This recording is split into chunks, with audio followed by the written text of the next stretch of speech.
কেউফালে গুজৰি গুমৰি আহিলে বান উটুৱাই নিলেহি গাঁওখন সুখৰে ঘৰখন পলকতে উটি গৈ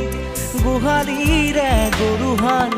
পলকত নিয়তিয়ে মোক কৰিলে কঙাল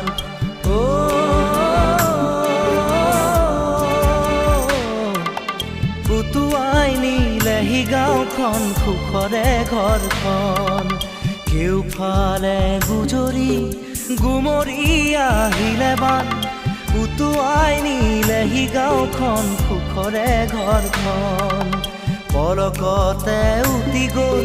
গোহালিৰে গৰুহাল পলকত নিয়তিয়ে মোক কৰিলে কঙাল